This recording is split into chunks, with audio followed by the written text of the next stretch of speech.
I really dig the design of the BlackBerry KEYone. It's a little bit chunky, but it's all metal, has a rubber back, and it feels like a true premium device. This is something I couldn't say for the BlackBerry Priv. I honestly haven't felt a phone like this from BlackBerry since the BlackBerry Bolt. The keyboard is much better than the one on the Priv. It's not as cramped, and the fingerprint sensor is embedded into the spacebar, which I feel is genius. It's accurate and it's fast. In fact, the keyboard has so many gestures baked into it, you can get away without touching the screen most of the time. You can scroll through web pages by swiping up and down, bind every single letter on the keyboard to a custom application, and you can even swipe back to delete text. The list goes on. It's truly a power user's dream. Oh, and if that's not enough, there's even a convenience key on the right side that can be bound to any application you want. Now, I personally don't like the placement of it. I find myself hitting it by accident quite too frequently. There's a headphone jack, but it's on the top. I personally prefer it on the bottom, and the sound is coming out through a mono speaker, which gets really loud.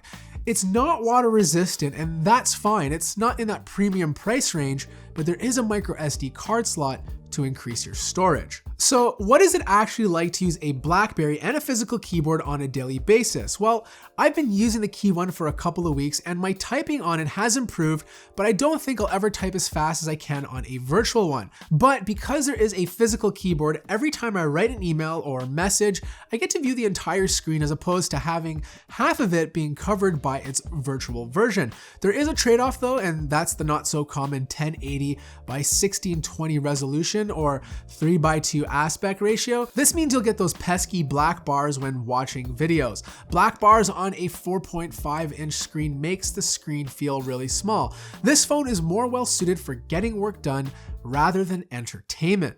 But the screen itself is sharp, the colors are nice, and it's pretty bright for an LCD panel. There's a bit of an edge on each side too, and just like the Galaxy S8, you can swipe to the left to get access to your contacts, calendars, tasks, and events. Now, I usually find myself talking about specs less and less with mid-range to flagship devices, just because we're at the point that the hardware is more than capable to provide a good user experience.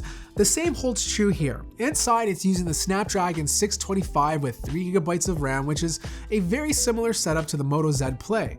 But I found the Moto Z Play to be a much more fluid experience. It can get a bit laggy when loading apps and browsing the web, but because this is still pre-production software, there will be an update going out that will hopefully speed things up. I did find another glitch with the software. When a notification comes in, you don't immediately see it in your notification panel when you unlock the device. It takes about a good second to two to refresh. It's not a big deal, but it's something that should be fixed in a future update. Speaking of software, it's on Android 7.1.1 as you would expect by now. There's a lot of stock shining through, but BlackBerry does have its customizations. I enjoy their software, it's useful like BlackBerry Hub, and there's a few tweaks to make it feel more like a BlackBerry. The additional security is an added bonus, and the Detect software doubles up and monitors your device. So some of you may or may not know this, but the camera inside of the BlackBerry KEYone is the exact same camera that's inside of the Google Pixel.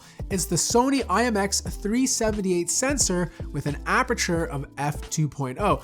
You would expect the pictures to be exactly the same, but the Pixel still does a better job due to the way the software processes the image. It's not to say the KEYone camera isn't good, because it actually is, it's just not on par with the Pixel. Later this week, I'm gonna have a full comparison with this phone and a couple of others to provide you guys with some context. I find it much easier to see how good a camera is when compared to others than simply just showing you some photos from one camera only.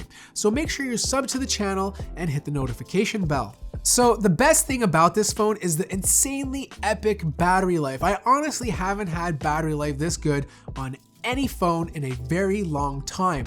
There's a 3505 milliamp battery inside, and I was getting screen on time of 8 hours with 26% battery life left.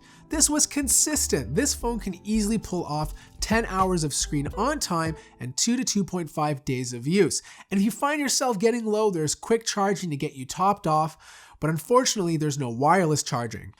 Alright, so here's my closing thoughts. The BlackBerry KEYone does a good job of bringing that nostalgia of BlackBerry's past and meshing it well with the future. It has insane battery life, a great camera, a good keyboard, a good display, and a nice design.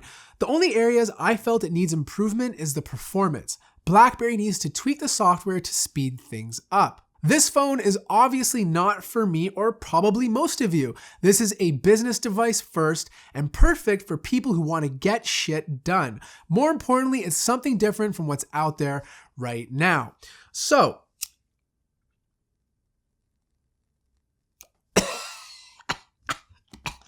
asthma. What do you guys think of the BlackBerry KEYone? Is this something you can see yourself buying? Are you excited about it? Or do you think it's a business-only device? I want to hear what you guys have to say in the comments below. Thank you so much for watching this video. If you enjoyed it, feel free to hit that like button. If you're new to the channel, subscribe, and I'll see you in the next video.